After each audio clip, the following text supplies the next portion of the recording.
জয় শ্রীহরি, শ্রী বিষ্ণু নারায়ণ। সঙ্গে থাকুন। আজকের বিষয় শ্রাবণ মাসের প্রথম সোমবার এই শস্যটি দিয়ে পুজো করুন মহাদেবের। মহাদেবের মাথায় চাপান। আজকের বিষয় এটাই। কিভাবে পুজো করবেন প্রথম সোমবার? সোমবার দিন কোন জিনিস দান করবেন? যে কোনো সোমবার দিন, শ্রাবণ মাসের প্রথম সোমবারও করতে পারেন। সেগুলো বলছি, সঙ্গে থাকুন। তো প্রথমে আমি আপনাদেরকে যে কথাগুলো বলবো, এই শ্রাবণ মাস অত্যন্ত পবিত্র শুভ মাস। শ্রাবণ মাসে কিছু কাজ আছে যেগুলো করতে নেই। যেমন গৃহের গাছগাছালি এই মাসে কাটতে নেই। এই মাসে বাড়িতে কোনো পশু পাখি এলে তাদেরকে তাড়াতে নেই।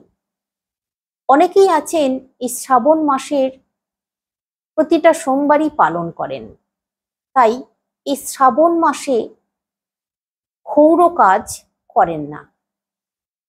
আপনাদের পক্ষে যদি সম্ভব হয় এই শ্রাবণ মাসে ক্ষৌর কাজ আপনারাও নাও করতে পারেন। তবে যদিও করেন, বিশেষ করে সোমবার দিনগুলোয় কিন্তু করবেন না। শ্রাবণ মাসের বিশেষ করে সোমবার। এই শ্রাবণ মাসে যারা ভোলেনাথের ব্রত রাখেন পুরো মাসটাই নিরামিষ আহার করেন। তো এই শ্রাবণ মাসে প্রত্যেকেরই নিরামিষ আহার করা খুব ভালো। স্বাস্থ্যের পক্ষেও ভালো, ধর্মের দিক দিয়েও ভালো। এই শ্রাবণ মাসে সৎ কাজ করা খুব দরকার। কোনো অসৎ কাজের সঙ্গে যুক্ত হওয়া দুর্ভাগ্য ডেকে আনবে, চরম দুর্ভাগ্য ডেকে আনবে। তাই বলে আমি বলছি না যে অন্য মাসে আপনারা করবেন, এই শ্রাবণ মাসে করবেন না, এমনটা নয়। সবসময় সততার সঙ্গে চলাই ভালো, তাহলে দেবদেবীদের আশীর্বাদ পাওয়া যায়। এই শ্রাবণ মাসে অযথা ঝগড়া বিবাদে জড়িয়ে না পড়াই ভালো। অতিরিক্ত বাক্য বিনিময় না করাই ভালো। নিজেকে সংযম রাখতে পারলে খুব ভালো, মহাদেবের আশীর্বাদ মিলবে। তাহলে মহাদেব অত্যন্ত শান্ত, শান্ত প্রিয় যারা তাদেরকে মহাদেব ভীষণ পছন্দ করেন। তাই মহাদেবকে পেতে গেলে এই জিনিসগুলো মেনে চলতে হবে এই শ্রাবণ মাসে। এবার আমি আপনাদেরকে বলবো এই শ্রাবণ মাসে কোন জিনিসগুলো দান করা অত্যন্ত শুভ, অত্যন্ত ভালো। এই জিনিসগুলো দান করলে ভালো ফল পাবেন। যারা চাকরি বাকরি করছেন পদোন্নতি হবে, যারা চাকরি খুঁজছেন, চাকরি পাওয়ার চেষ্টা করছেন, তারাও করবেন, তারাও ভালো ফল পাবেন। যারা ব্যবসা বাণিজ্য করছেন তারাও এই জিনিসগুলোর মধ্যে অন্তত একটা দুটো জিনিস দান করবেন। একবারে মনের বিশ্বাস নিয়ে, ভক্তি নিয়ে দান করতে হবে। মনের মধ্যে কোনো অহংকার রাখা চলবে না যে আমি দান করলাম, বা দান করে কাউকে বলা চলবে না যে আমি দান করলাম। কাউকে না, পরিবারের লোকজনেদেরকেও বলবেন না, স্বামী স্ত্রীকে বলবেন না, স্ত্রী স্বামীকে বলবেন না, ছেলে মেয়ে বাবা মা কাউকে বলার দরকার নেই। নিজে চুপচাপ দান করুন, খুব ভালো। বিশেষ করে এই শ্রাবণ মাসের সোমবার দিনগুলোয় দান করুন। কোন জিনিস দান করবেন? প্রথম জিনিসটাই হচ্ছে অন্ন। কোনো দুস্থ ব্যক্তিকে অন্ন দান করতে পারেন। চাল, ডাল, গম দান করতে পারেন। তিল দান করাও অত্যন্ত শুভ। তামার ঘটি বা তামার বাটি, যে কোনো তামার জিনিস, একটা তামার আংটি হলেও চলবে। তামার জিনিস শ্রাবণ মাসের সোমবার দান করলে জীবনের সমস্ত বাধা দূর হয়। তারপর দুর্ঘটনার হাত থেকে রক্ষা পাওয়া যায় তামার জিনিস দান করলে। বস্ত্র দান করতে পারেন, হলুদ অথবা সাদা বস্ত্র দান করতে পারেন। মন্দিরে আপনারা তেল অথবা ঘি দান করতে পারেন।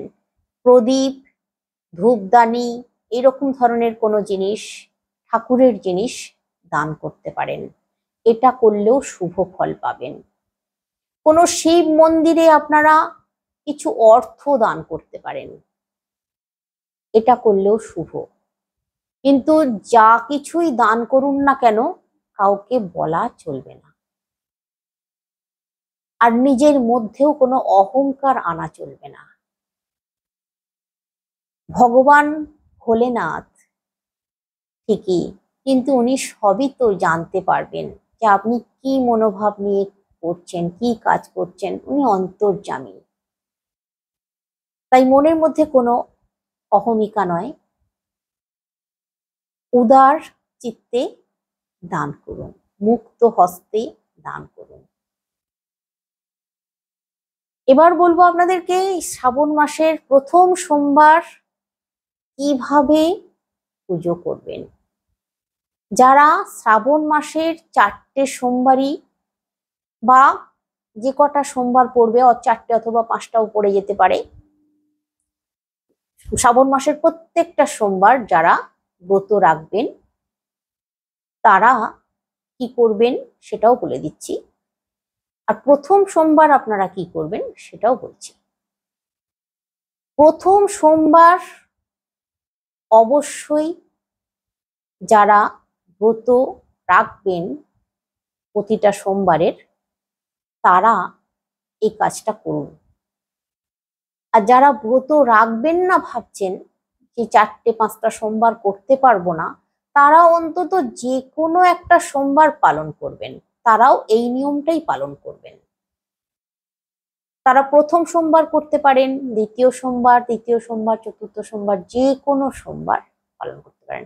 তো সোমবার শ্রাবণ মাসের নিরামিষ খেতে হবে, সম্পূর্ণ নিরামিষ। যদি সিদ্ধ ভাত খেতে পারেন আরো ভালো,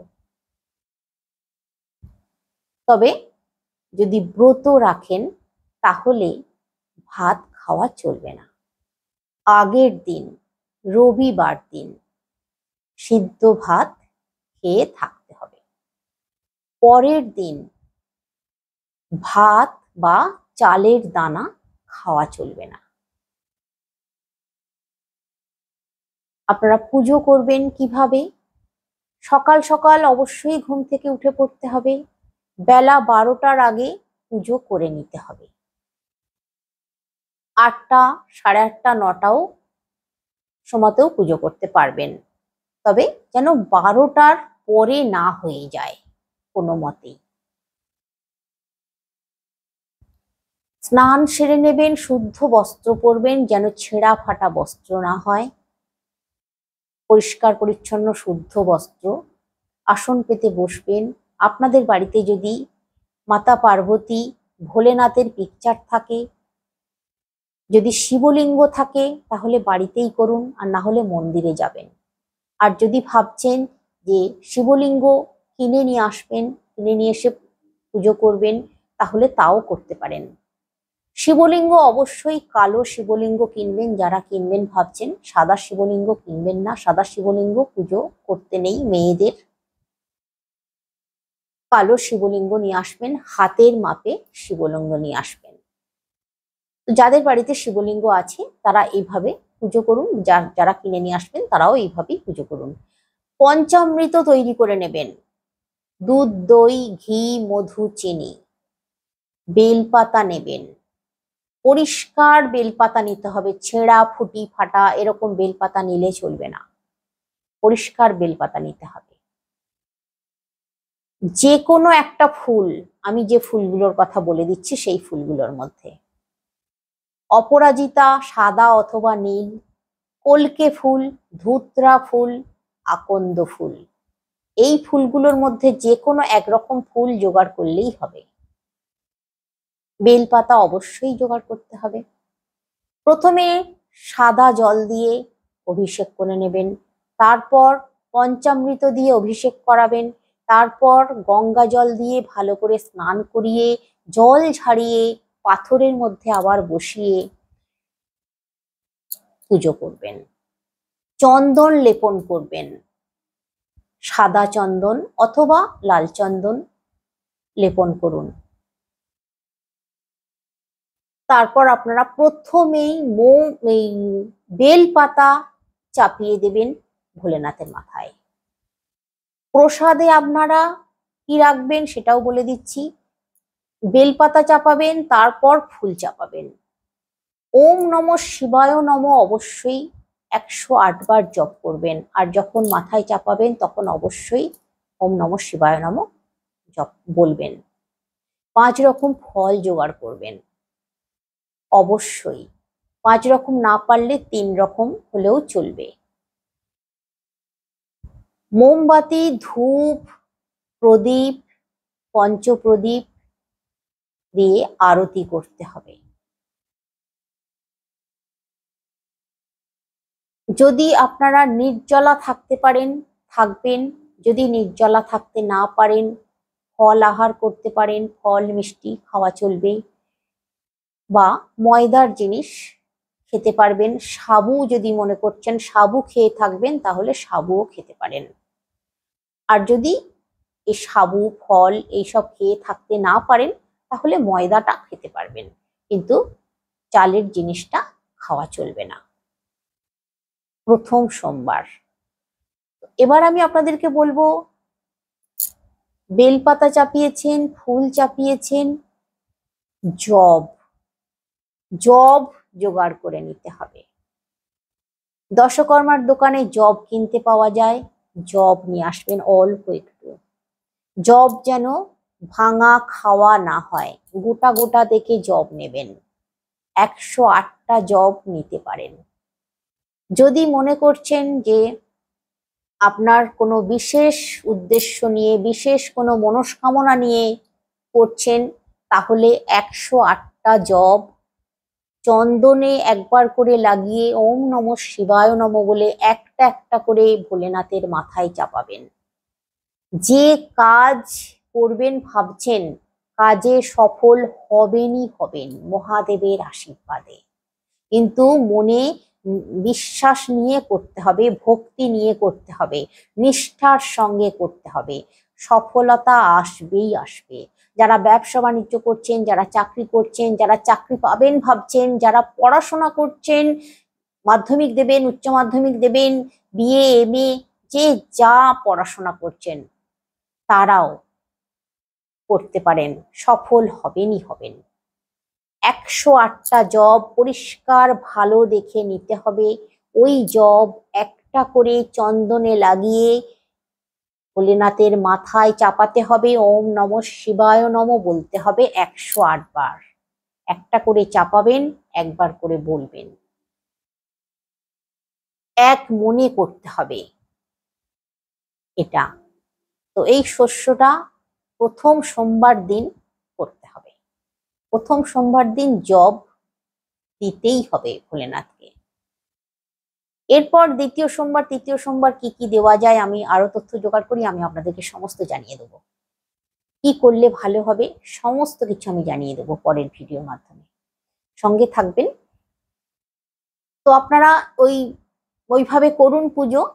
পুজো করার পর প্রসাদ গ্রহণ করবেন, তারপর ব্রত ভাঙতে পারবেন। তার আগে পর্যন্ত জলও খাওয়া চলবে না এই সোমবার দিন। পুজোর আগে পর্যন্ত নির্জলা থাকতে পারলে খুব ভালো হয়। আর একান্তই যারা অসুস্থ থাকতে পারবেন না তারা ফল খেয়ে পুজো করবেন, কিন্তু পুজো বন্ধ করবেন না, পুজো করবেন। এবার আমি আপনাদেরকে বলবো, এই প্রথম সোমবার দিন আপনারা যদি মন্দিরে যান তাহলে মন্দিরে গিয়েও এইভাবেই পুজো করবেন। যা যা জিনিসের কথা বলে দিলাম এই জিনিসগুলোই নিয়ে যাবেন, নিয়ে গিয়ে পুজো করবেন। আর ফল যে নিতে বলেছিলাম আমি 5টা ফল, ওই ফলের মধ্যে যে কোনো একটি ফল ভোলেনাথের মাথায় ঠেকিয়ে নেবেন। অন্তত চাপিয়েও যদি না রাখা যায়, হয়তো পড়ে যাবে চাপাতে গেলে, অন্তত একটু ঠেকাবেন, ঠেকিয়ে নেবেন। আর মন্দিরে গেলে, মন্দিরে বড় শিবলিঙ্গ, সেখানে চাপিয়ে দেবেন। ওই ফলটা নিয়ে আসবেন না বাড়িতে, বা বাড়িতেও যে ফলটা চাপাবেন ভোলেনাথের মাথায় সেই ফলটা খাবেন না। ওই ফলটা আপনারা প্রবাহিত জলে দিয়ে দেবেন, তাহলে ভালো, অত্যন্তই ভালো, অত্যন্তই শুভ। তো আপনারা এইভাবে প্রথম সোমবার দিন পালন করুন। প্রথম সোমবার দিন আপনারা যে ভোলেনাথের পুজো করবেন, আপনারা বেলা 12, এই ক্ষেত্রে আমি বলে দিই আপনাদেরকে, যদি আপনারা উপোস থাকতে পারেন সন্ধ্যার সময় পুজো করা সব থেকে ভালো। আমি প্রত্যেকের জন্যই বললাম কথাটা, কেননা সকলের পক্ষে তো সম্ভব নয়, কিন্তু যারা পারবেন নির্জলা থাকতে বা ফলাহার করে থাকতে পারবেন, তারা সন্ধ্যার সময় প্রদোষকালে পুজো করা ভোলেনাথের, এই শ্রাবণ মাসের সোমবার, প্রত্যেকটা সোমবারের কথাই বলছি, সন্ধ্যার সময়, কিন্তু সন্ধ্যার সময় পুজো করতে গেলেও স্নান করে নিতে হবে, স্নান করে পুজো করতে হবে। খুব ভালো ফল পাবেন আপনারা, আপনাদের সমস্ত মনস্কামনা পূরণ করবেন মহাদেব এই প্রদোষকালে পুজো করতে পারলে। তো এখানে আমি আরো কিছু কথা আপনাদেরকে বলে দিই। সোমবার দিন এই যে আপনারা পুজো করবেন, প্রথম সোমবার বিশেষ করে, প্রথম সোমবার যে পুজো করবেন, আপনারা স্নানের জলে একটু তিল মিশিয়ে স্নান করবেন। তিল মিশিয়ে স্নান করলে কি হবে, মন শান্ত থাকবে, মন অনেক শুদ্ধ থাকবে। দেখবেন, আমার কথা মিলিয়ে নেবেন, তিল মিশিয়ে যদি স্নান করেন, তিল মিশিয়ে স্নান করে মহাদেবের পুজো করা অত্যন্ত শুভ। এতে করে মন শান্ত থাকবে, পুজোয় মন থাকবে। আর এই প্রথম সোমবার দিন আপনারা চেষ্টা করবেন, বাড়ির প্রত্যেক সদস্যদের কথাই বলছি,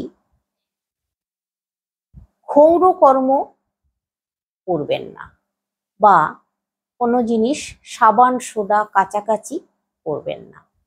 আর মেয়েদের উদ্দেশ্যে, মহিলাদের উদ্দেশ্যে বলবো, তারা মাথায় সাবান শ্যাম্পুও এই সোমবার করবেন না। যে ব্রত করবেন সোমবার দিন, যে কোনো একদিনও যদি করেন, করবেন না। ওই নিয়মগুলো মেনে চললে, এইভাবে পুজো করলে ভালো ফল পাওয়া যাবে। প্রথম সোমবার যারা পুজো করতে পারবেন না, উপোস রাখতে পারবেন না, একেবারে মানে সম্ভব নয়, অসুস্থ বা কোনো কারণে পুজো করতে পারবেন না, উপোস রাখতে পারবেন না, আমি বলবো শ্রাবণ মাসের অন্তত একটা সোমবার অবশ্যই আপনারা ভাতে ভাত খাবেন, মহাদেবের জপ করবেন। অবশ্যই একটা দিন, অন্তত একটা সোমবার, যে কোনো একটা সোমবার সম্পূর্ণ নিরামিষ ভাতে ভাত খাবেন, একবেলা ভাত খাবেন, রাত্রে ভাত খাবেন না। প্রত্যেকের উদ্দেশ্যে আমি বলছি, যারা করতে পারবেন না তাদের জন্য বলছি। তাই বলে কি তারা মহাদেবের আশীর্বাদ থেকে বঞ্চিত হবেন? তারা এইভাবে করুন, মহাদেবের আশীর্বাদ পাবেন। দুপুরবেলা যে ভাতে ভাত খাবেন, আপনারা পুজো করতে পারবেন, ভাতে ভাত খেয়েও পুজো করা যায়, মানে সকালে পুজো করে নেবেন, তারপর দুপুরে যেমন ভাত খান খাবেন। কিন্তু পুজোটা অবশ্যই আপনারা করবেন যে কোনো একটা সোমবার। আর মহাদেবের জপ ওম নমঃ শিবায় নমঃ অবশ্যই 108 বার জপ করবেন। আপনাদের বাড়িতে যদি শিবলিঙ্গ আছে তাহলে আপনারা শিবলিঙ্গে অভিষেকও করাতে পারেন, বেলপাতা চাপাতে পারেন, কোনো অসুবিধা নেই। এরকম কথা কোথাও লেখা নেই যে একদম পুজো করা যাবে না, ভাত খাওয়া চলবে না একেবারে, এটা কিন্তু সেরকম ভাবে কোনো লেখা নেই। আপনারা করতে পারেন, এতে কোনো বাধা হবে না। তো আমি আজকে আসছি, সকলে অনেক অনেক ভালো থাকুন, সুস্থ থাকুন, শ্রীহরি শ্রী বিষ্ণু নারায়ণের কৃপায়। আমি এই যে শেষের কথাটা আপনাদেরকে বললাম, এটা দেখুন, এটা আবার অনেকে অনেক রকম ভাবে মন্তব্য করতে পারে, কিন্তু আমি যেটা মনে করি, আমি যেটা ভাবি যে আমরা তো প্রতিদিন পুজো অর্চনা করি। মহাদেব আমাদের বাড়িতে, যদি যার বাড়িতে আছে শিবলিঙ্গ আছে, তারা প্রতিদিনই তো শিবলিঙ্গে জল দিতে হবে, দিতেই হবে, পুজো করতেই হবে, ভাত তো খাওয়া হয়। তো তাতে যদি মহাদেব সন্তুষ্ট থাকেন, মহাদেব অন্তর্যামী, উনি সব জানেন যে এর পক্ষে সম্ভব নয়, ইনি এ করতে পারবে না, তাই বলে আমার যেভাবে প্রতিদিন পূজা অর্চনা করে শ্রাবণ মাসের সোমবার কি করবে না? অবশ্যই করুন, আপনারা ফল পাবেনই, ভালো ফল পাবেন, কিন্তু 108 বার জপটা করবেন অবশ্যই। তাহলে আজকে আসছি।